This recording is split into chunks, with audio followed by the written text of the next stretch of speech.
Blessings, everyone. Today we're going to talk about the mind versus the ego, and we're going to look at this from an energetic standpoint. Something maybe different than how we've approached it before within ourselves, possibly, maybe not. So a different take to kind of help understand what's happening when we say dissolve the ego. Because I think for a lot of us, we feel that there can be nothing present in the vessel. And this could lead us down a path where we are constantly seeking because we are always trying to terminate the I within ourselves. And we can't terminate the I within ourselves because the I is the eternal part of ourselves.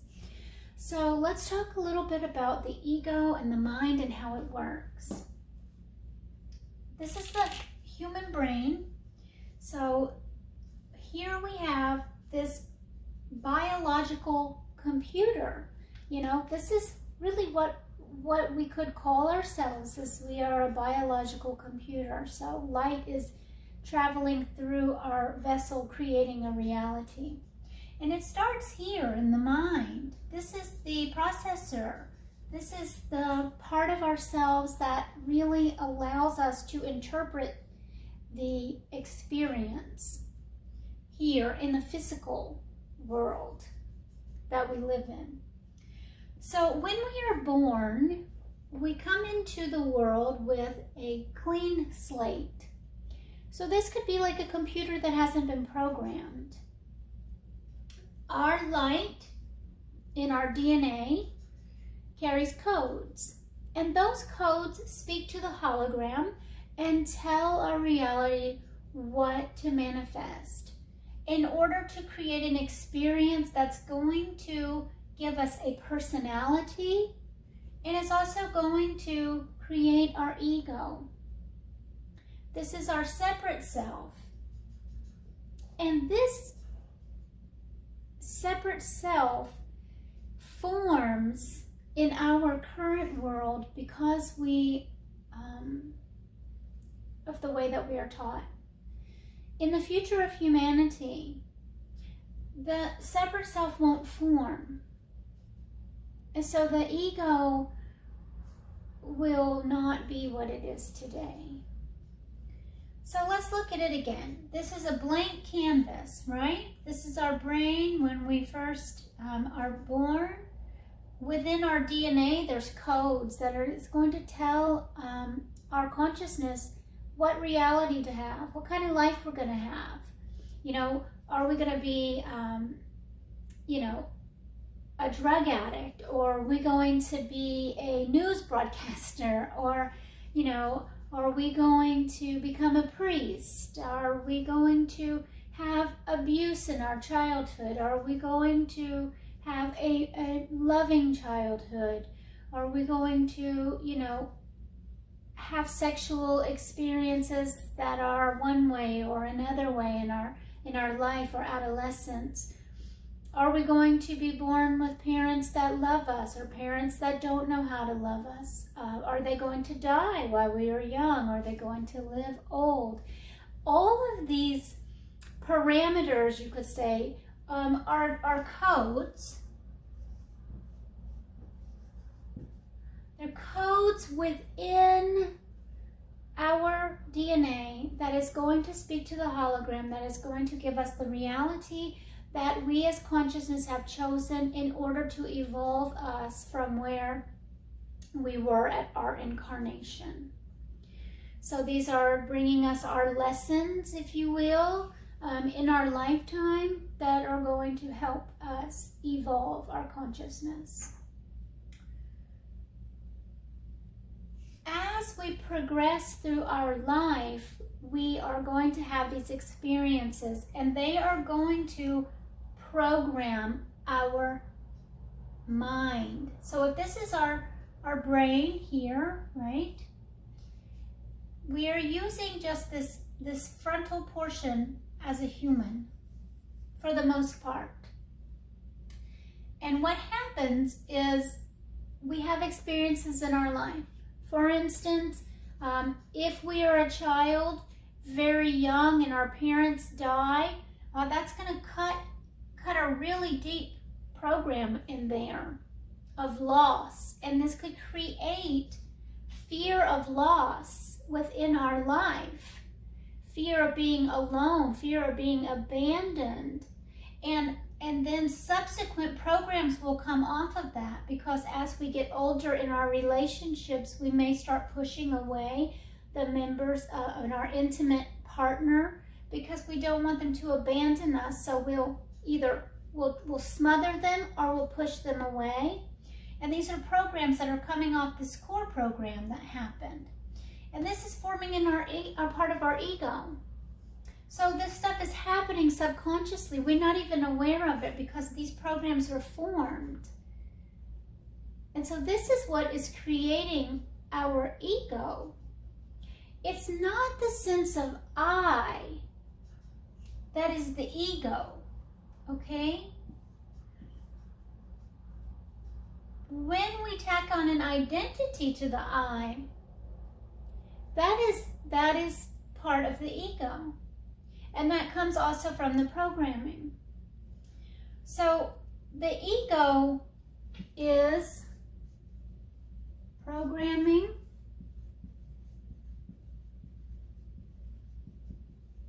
and it's an identity. Right? When we're born, we're given a name. Okay, this is the brain of John. Right? So all of the life, people calling this person John, so it's forming this identity. So it's I am John, right? But if we never gave the child a name, if we never taught the child that they were a separate self, then the child would not grow up thinking I am anything. They would just be I. You know, that's in theory, whether it would pan out, I don't know. But we aren't. We're in a society where we are, I am John, I am Susan, I am a woman, I'm a white woman, or I am a homosexual woman, or, so we have like all of these labels, like my name is John, and I'm an alcoholic, and I'm a male alcoholic, and I'm a white male alcoholic, and I'm from the South, and I'm from, Canada, and it's just label after label after label because of the programming that has come into us, because of the life that we lived, or are living. We have created this entire identity and person, not persona. Not personality, persona of John. And so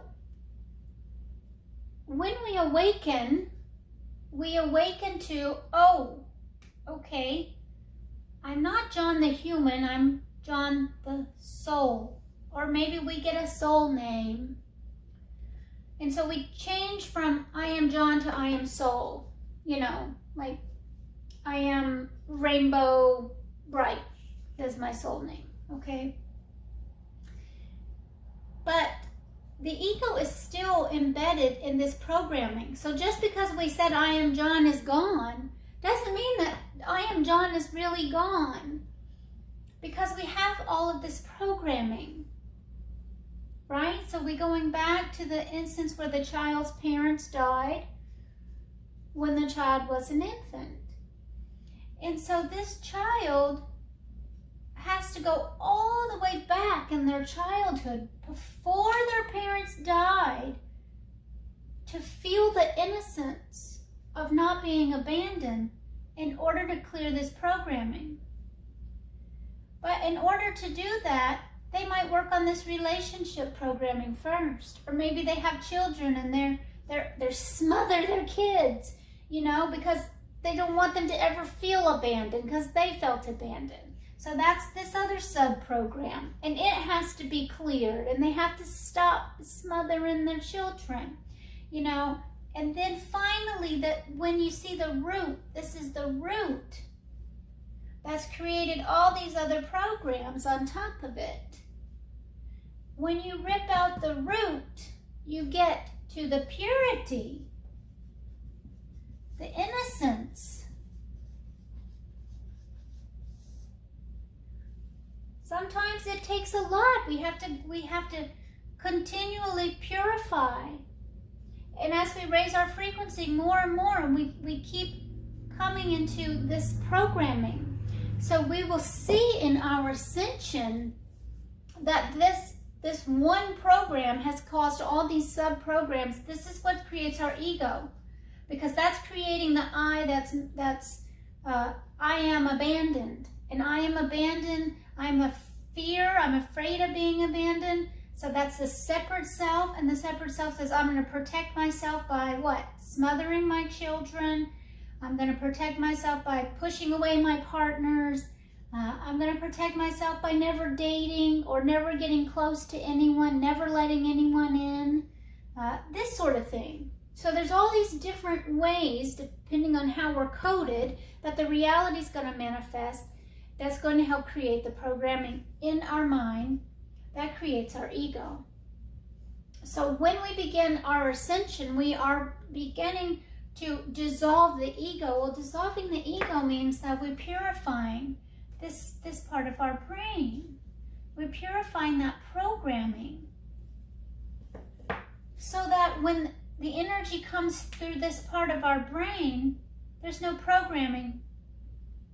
So it comes pure.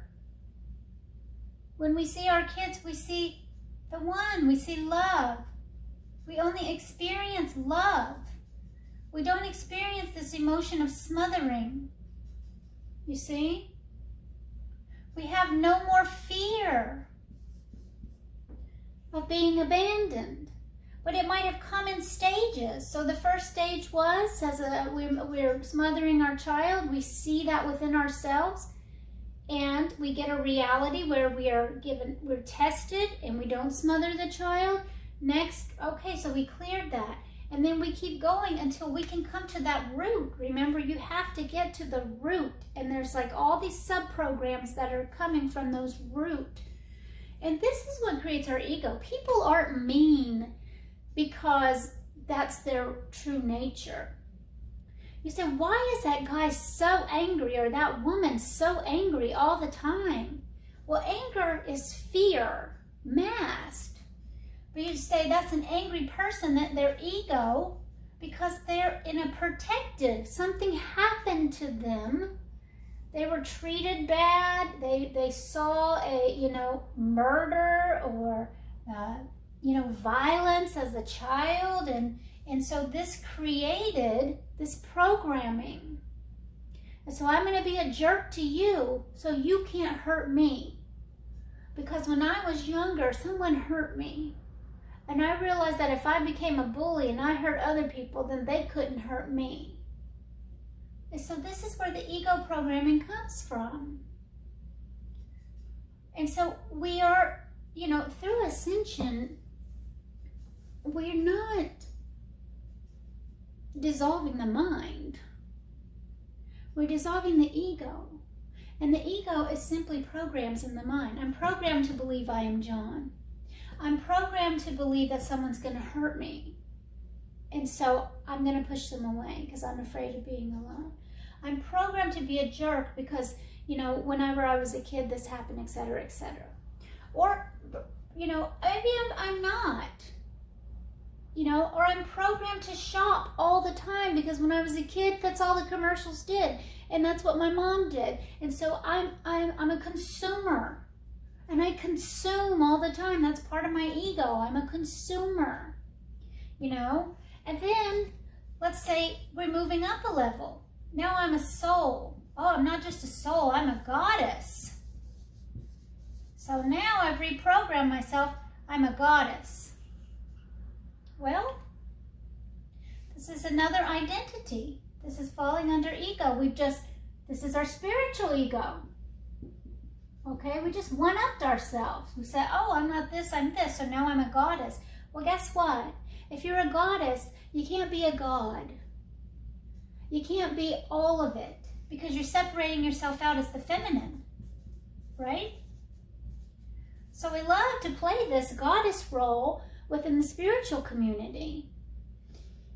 But it too is an archetype. It's an identity. And it is part of the ego, and that's a program that you created that you're going to have to purify when you come up into a higher frequency. So this is what we're doing. We're reprogramming ourselves to this spiritual reality, which is it's in itself is a separate reality. Spirituality is not the ultimate reality. It's a sub-reality within creation. It in itself is the same as saying the Maya, you know? It is. And so we're creating this new programming, and I have to have crystals all around, and I have to meditate a certain way all the time, new program. And also, let's see, I can't be around any negative people, can't do that. And then I have to eat all organic, and I can't make any exceptions no matter what. Look what you're doing. Creating programming in yourself. That's going to have to be undone when you level your energy up, because you can't. That's too rigid. It's not freeing. You just made all these stipulations and conditions on your reality. And so what happens? Your reality is not free, it's confined. So eventually you'll have to purify. So the spiritual ego, this is where it comes from. We're replacing. And sometimes we're bypassing and we're creating these new patterns within our mind, but we haven't even gone to the root of those that are at the core. At the core of all of us, our core programming. This core programming is from age 12. I don't know if you can see up there. Age 12 and under.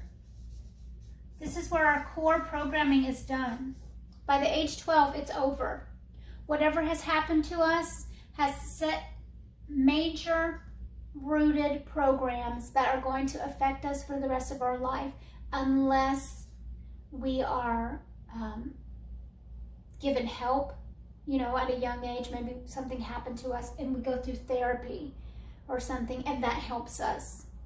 But even that, a lot of times the current medical therapy, etc., it will only mask. It won't actually rip that out, because we have to completely take that groove, like a river that the energy is cut in our brain.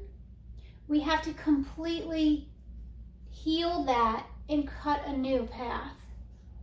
And it's extremely uncomfortable, because energy always wants to travel down the same road. If you have a river and you try to pour water next to the river, it's going to go into the river because it's trenched there.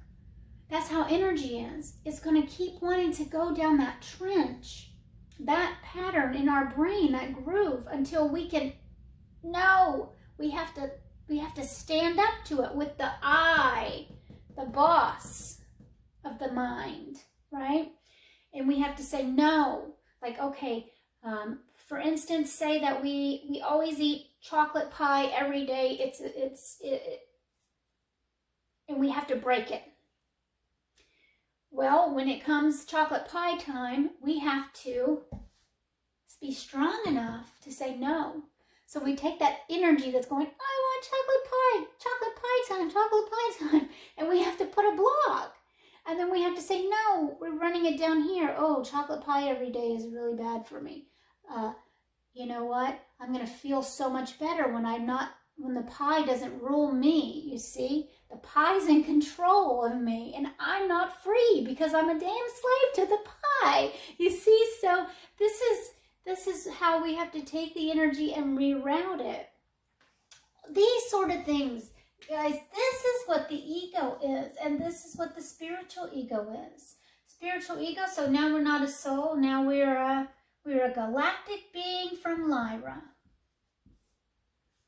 And we are here to save the planet. Here we go. New programming. New programming. Galactic being Lyra, here to save planet. You know, here we go. So now we've one-upped ourselves again. Cut new programming. If I don't solve my mission, the planet doesn't ascend. It all rests on me. I'm from Lyra, I came here. And you will crush yourself under a weight like that. It will put a ball and chain around you, and it won't free you, because you will never, ever, ever be able to save humanity or save the world. Because the world is going to save itself, just as you are going to save yourself.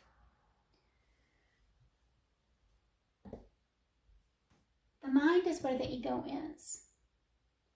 Eventually, we keep coming up. It's okay to learn who you are at these levels. The point is, don't create that as your only reality, where you're moving from I'm a human to I'm this and not allowing yourself to expand into the whole of who you are as the eternal I. And it's your journey, so it'll roll for you. However, this is to really explain how the ego works versus the mind. And the reason that I wanted to explain this is because at some point your journey is going to be over. And you're going to fully embody all the light of this universe of creation into yourself. And you'll realize you are it all the time, obviously, because there is no separation. And if there's no separation, then you'll realize that the I, the mind, the body are one. But the difference is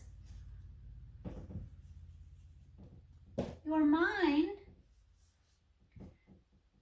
is free. There's no programming here. You see, we have no programming, and there's no separation anymore in your mind between any of this. The hemispheres have merged, and all of the parts of the brain, everything has come online.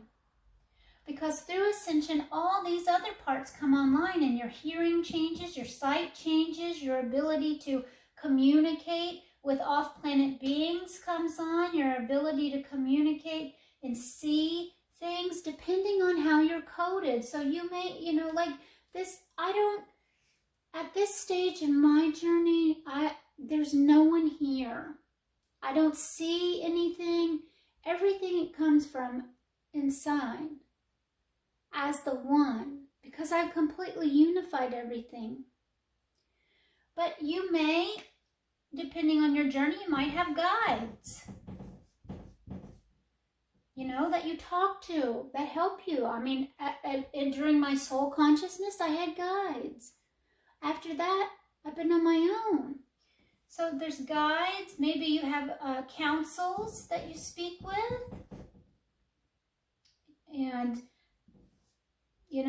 then perhaps, I'm not sure. Maybe, just beings from Lyra or Andromeda, or maybe, it's infinite. So I can't label it all here.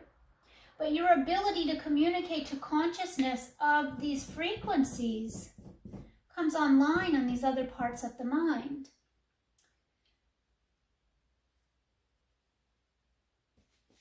But when we fully embody, everything goes away. And you only are dealing with this. You're unified within, therefore you're unified with everything outside of you. You don't need the guidance from anything outside of you, because you are it. So it doesn't need to tell you anything. It all comes from within. But to have the experience here, we need the mind to have the divine human experience.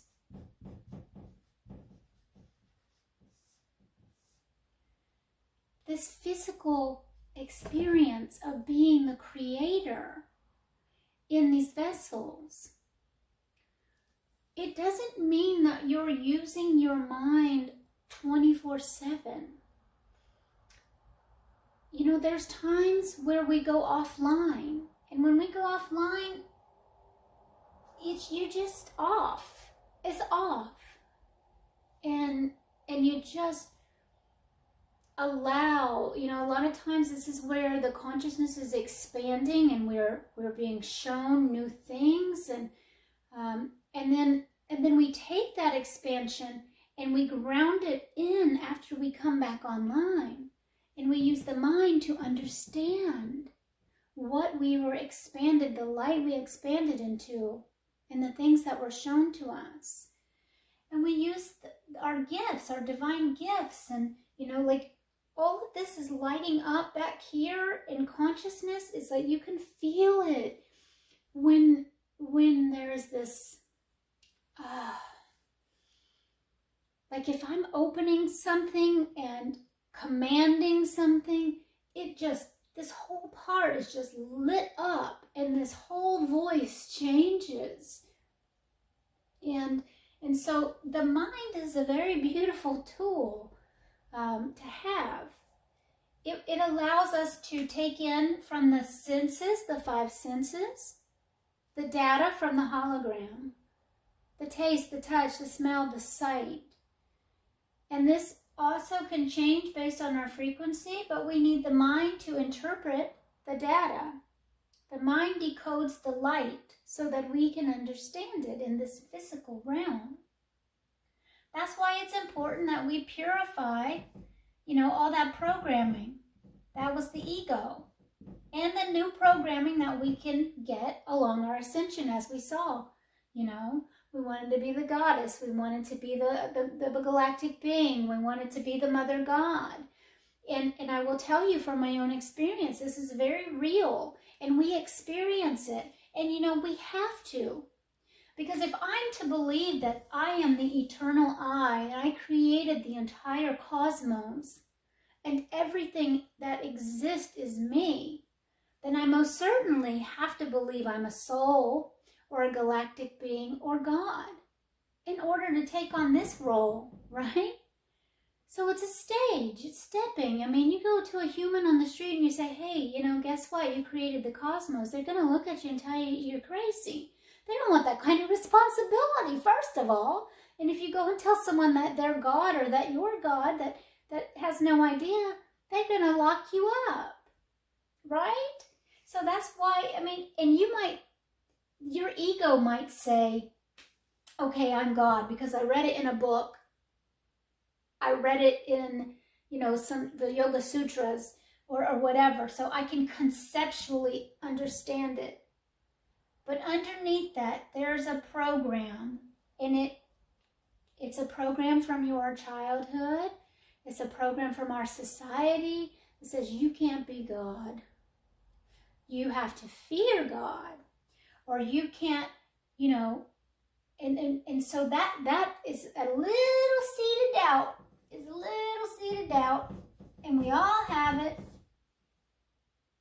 And that's part of our ego, because our collective society does not say it's okay to be the eternal I. So we all carry that little seed of doubt, and until we can finally get rid of it, we can never embody. And so we chip away at it when we say I'm a soul, or I'm an oversoul, or I'm the God, till one day it doesn't exist, and we can say I'm the one.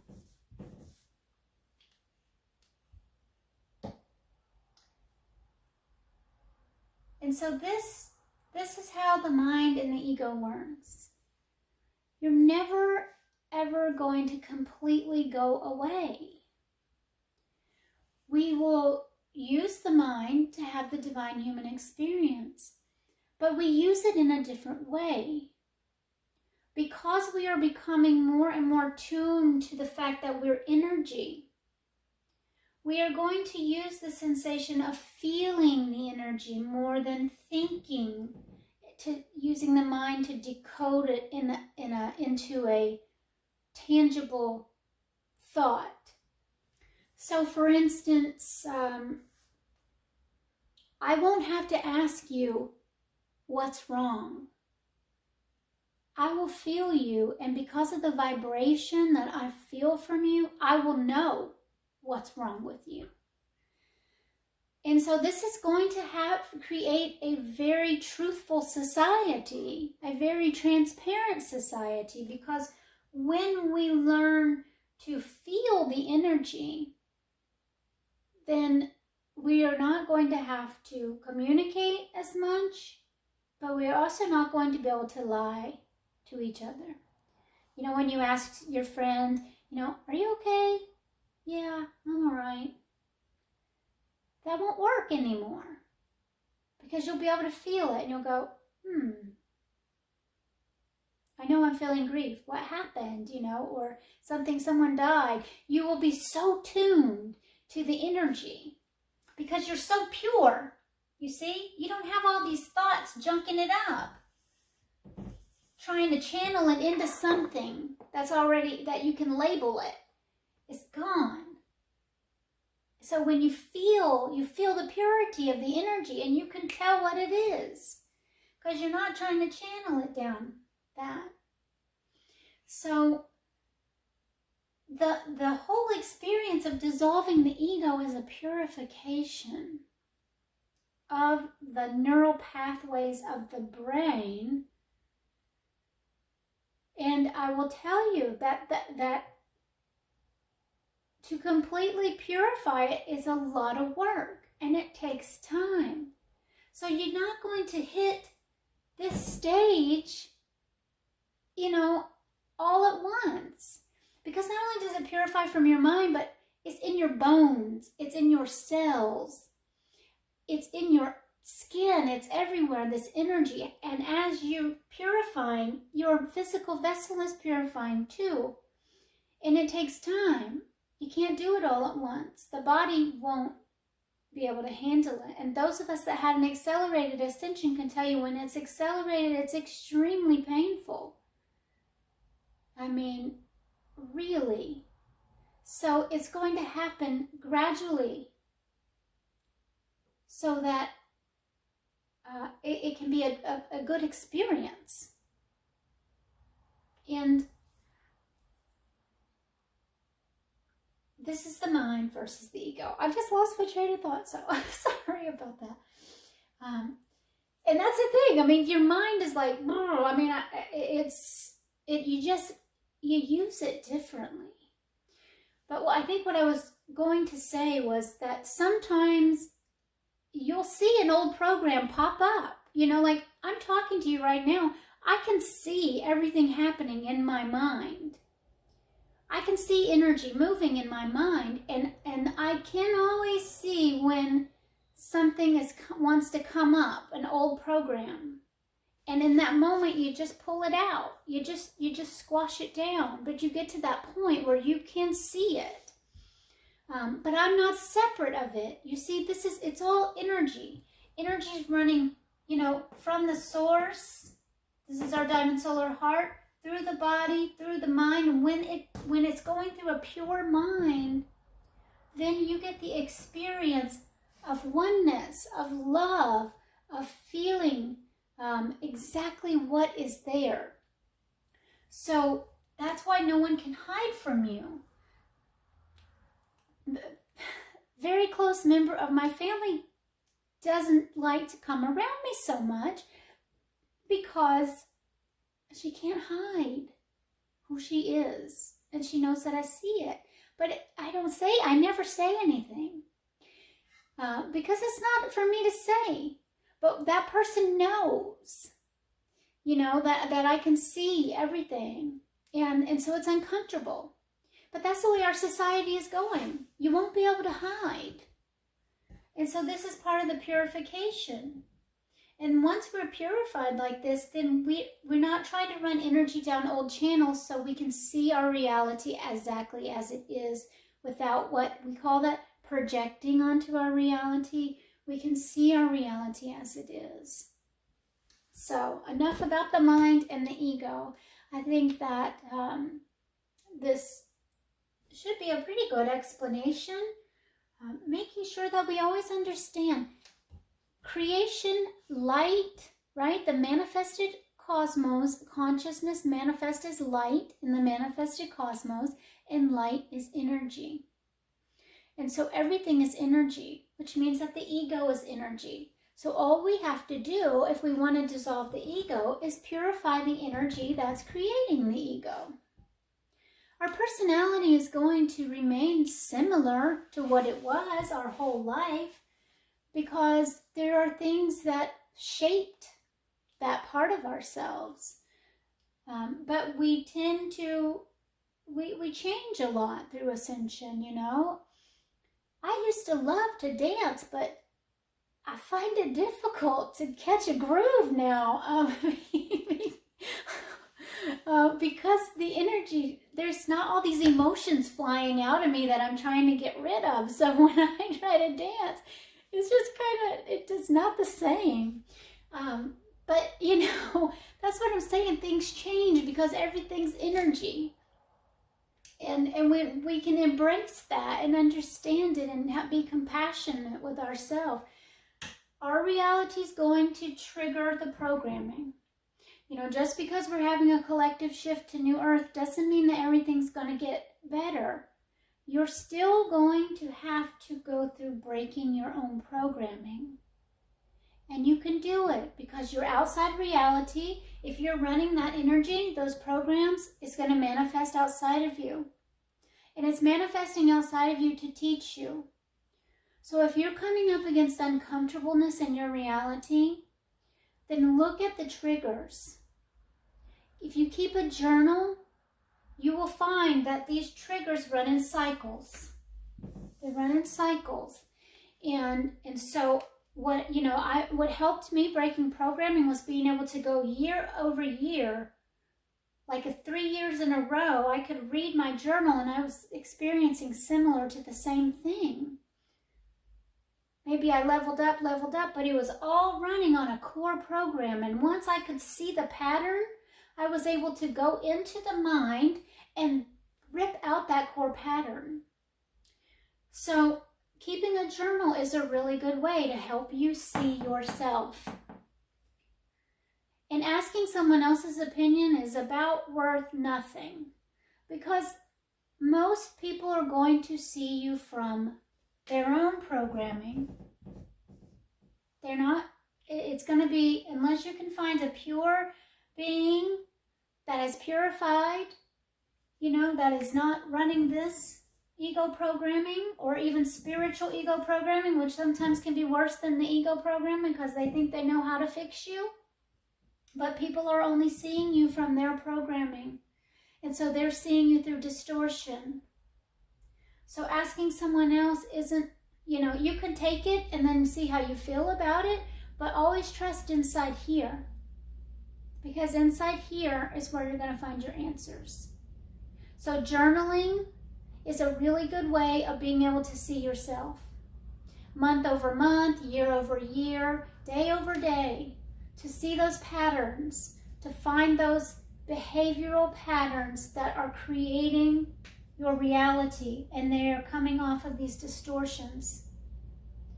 So if you always get in a relationship and 3 months later you break up, journal about it, watch it, see the patterns, find out what programming in here. Because if you're attracting the same kind of person each time, it's because you have a program running that you need to break. And that's part of your ego. So the ego is not this horrible, bad thing. It's the programming. And it's the programming you were coded with to experience. So don't be so down on yourself about it. Just accept that it is an experience that you wanted to have as consciousness that created an ego that you are now working to dissolve, or created a spiritual ego that you're now working to dissolve, so that you can free yourself of all programming to simply be. And that means that you can be whatever the energy calls for in any moment, without labeling it or assigning it. And we can use the mind to experience this reality as it purely and truly is. And it's beautiful. This is how you see heaven without the programming. You see the beauty. You see heaven. You experience heaven. So,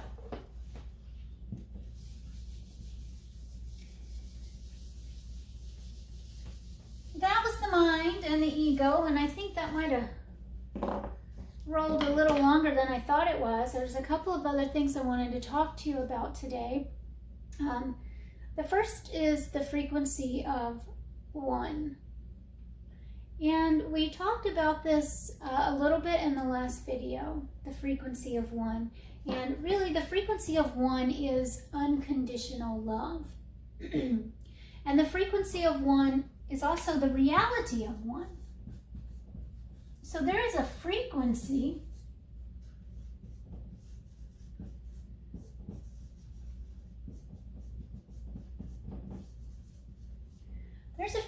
that you can tune to. And when you tune to this frequency, everything outside of you is also on this frequency. And your inner and your outer, you don't feel any other energy. So if you could close your eyes right now, wherever you are, you might feel all of this different energy, or even open your eyes. You might feel all this different energy coming in.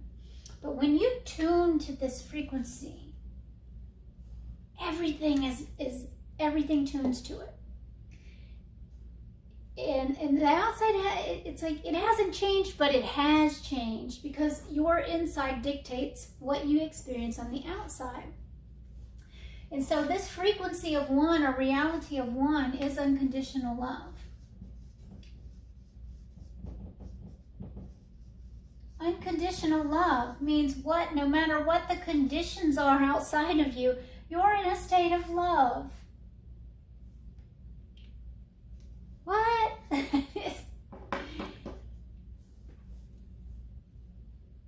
Unconditional love allows us to collapse space-time into the eternal now.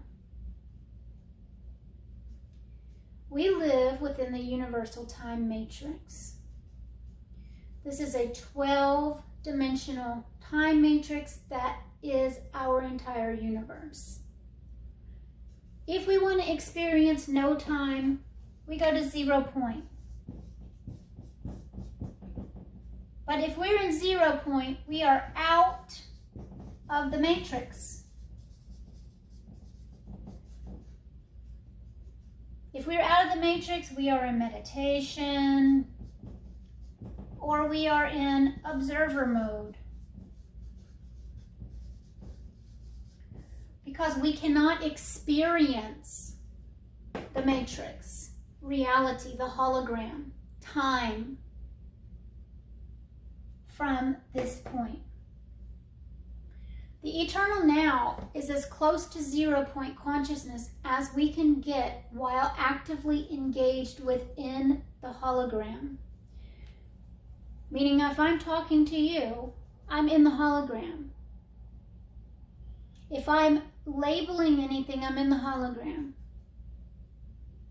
When I am in observer mode, I can catch this frequency of 1 and watch it all as one thing outside of me.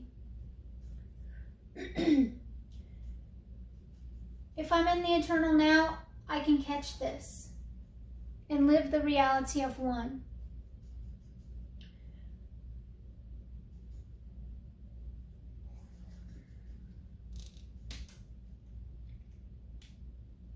Zero point consciousness A lot of you meditate, I'm sure, or walk in nature. When we can collapse the hologram through meditation, through sitting as the observer, we can do this with our eyes open, but we are not in it. You become like the center that everything's revolving around, but is not a part of it. These two allow us to collapse time. When we collapse time, we are collapsing realities, timelines. Okay? If you find yourself on a timeline that you're not particularly fond of, and you've learned the lesson. So when we were talking about breaking the programming for the ego, this is going to present on a timeline. Say you're on that and you found the core program and you want to root it out. Then you can go into meditation and collapse space-time, and you can reprogram yourself.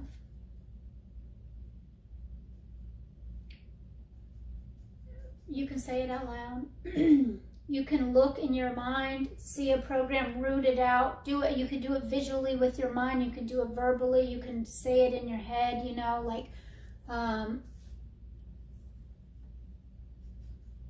say, we will go back to the chocolate pie. So we say, you've seen it, you've seen the program, you're ready to pull out that core programming. You can go into meditation and collapse the hologram, collapse space-time. I see the programming that every day at 3 o'clock I eat chocolate pie. I can see that it's causing problems in my vessel and my mind, making me very ragistic, and I no longer wish to eat chocolate pie. I command for this program to be released from my vessel, for any cravings for chocolate pie, any thoughts of chocolate pie to be completely eliminated from my mind, and I command for myself to choose a higher timeline. And I command this to take place within my vessel, my mind, consciousness, and my reality now.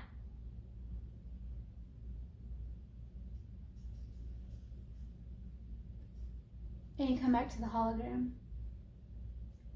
Your reality is going to begin. What you're doing is you're jumping timelines to a higher timeline. Because you are it. You are the I. You are the creator of the entire thing. So when you come down to 0 point, you take yourself out of it and you reprogram and you bring yourself into a higher vibrational timeline. So in meditation, you can always ask for the highest vibrational timeline to manifest for you.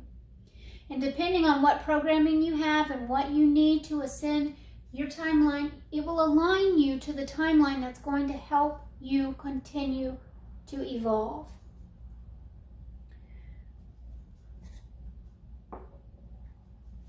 So as we continue to do that, we are lining more and more with the frequency of 1. This frequency of 1, it is not, it's living in the eternal now. So we are unaware of the different cycles. As I went through my ascension, less and less did I know when the moon was full or when it wasn't, when certain days were coming, because I was no longer on those cycles. I had ascended outside of those cycles, because eventually on the reality of 1, we are just on the 1 cycle that is the infinite reality, right? The infinity symbol. This is the 1 reality.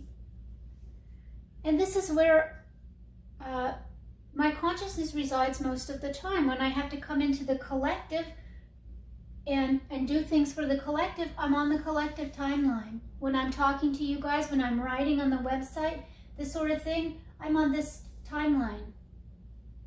And so that means I'm attuned more to the equinoxes and all of these things. But as an architect of the collective blueprint, I got to stay on that. But I live my everyday realities in the eternal now, in the reality of one, the frequency of one. When I need to collapse the matrix, when you need to collapse the matrix, when we need to go out of the matrix, out of time, then we go into observer mode or meditation, and we collapse it. And we can reset, at any time that you're feeling you feel out of balance, you feel frustrated, or you feel sad, or you're having all these different emotions happening within you, you can stop. And you can, and I'm not talking about, you have to be all zen and do, lay down, sit in a chair, sit under a tree, close your eyes, breathe into your heart, and until you can come into stillness. Collapse the entire hologram, the entire universal time matrix. Come into the space of no time within yourself. And command for your light body, your diamond sun body to be rebalanced. And for your reality to align with the highest reality. And that you come into center point and stillness within. And command it now. And find that point within yourself. You are the most powerful force in creation because you are the eternal I. When the pure I is speaking, all atoms respond. All quanta within the universe respond. So your hologram is made up of infinite quanta, quantum field, that is aligning around you at all times.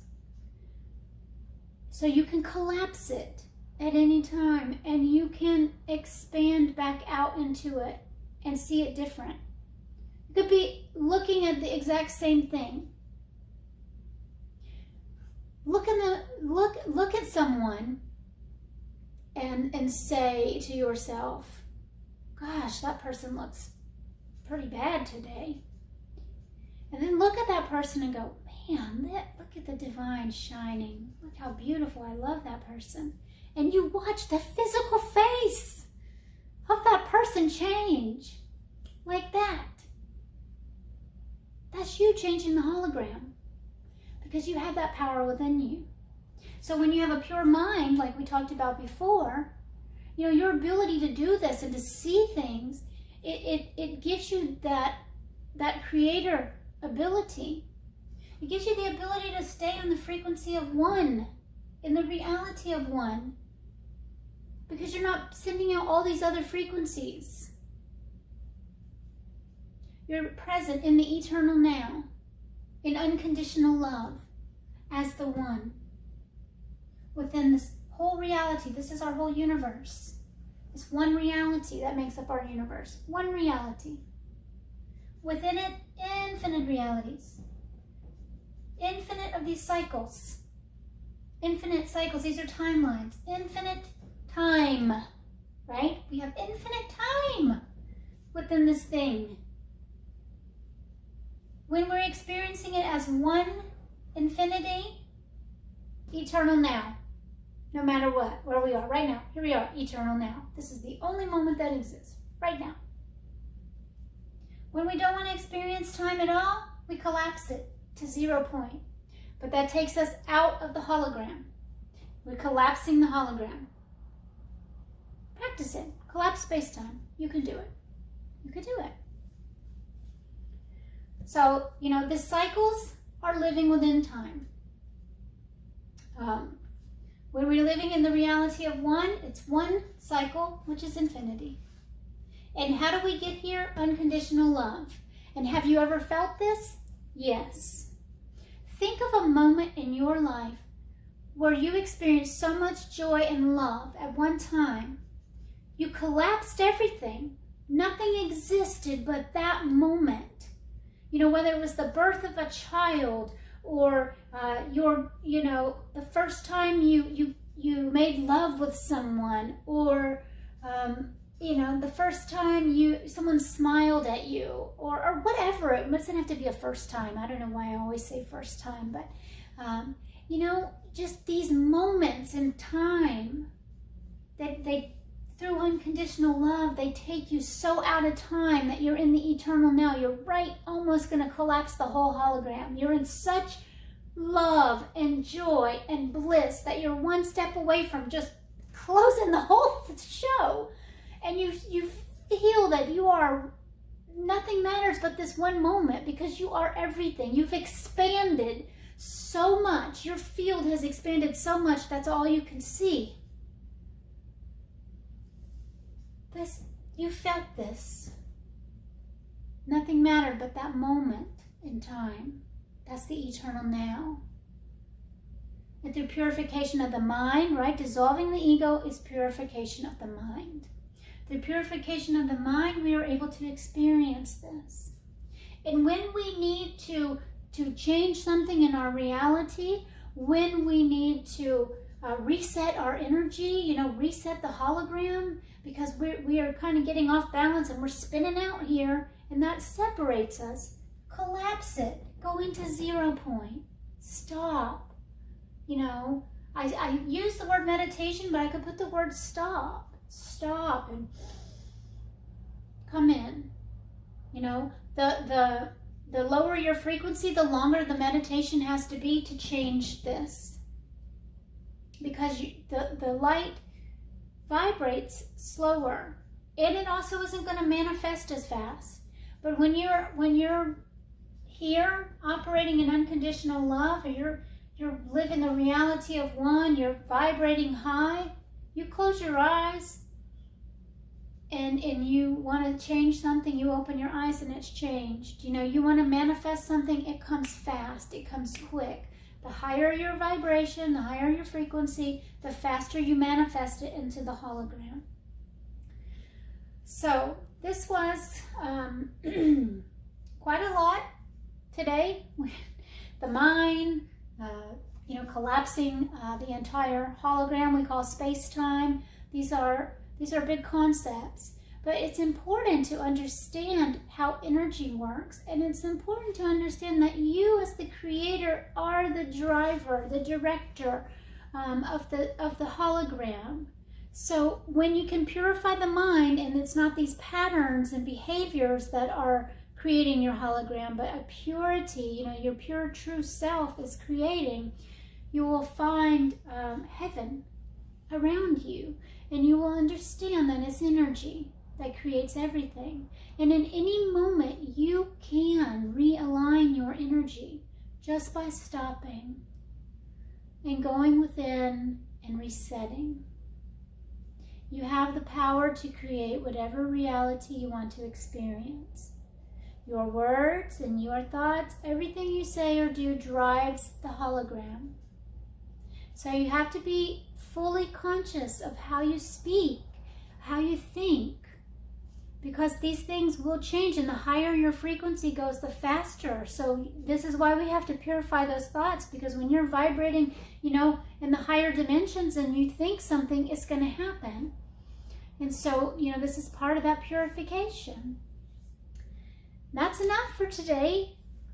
Thank you so much for tuning in, and all that you are and all that you do for yourself as consciousness and for the collective consciousness of this planet. We are one consciousness, and the more that we are able to shine and share the highest frequency consciousness on this planet, the easier it is for the collective ascension, which is part of the reason that we share here at the Divine Organization of Terra Nova. I love you so very much, And I just have nothing else to say, but I love you.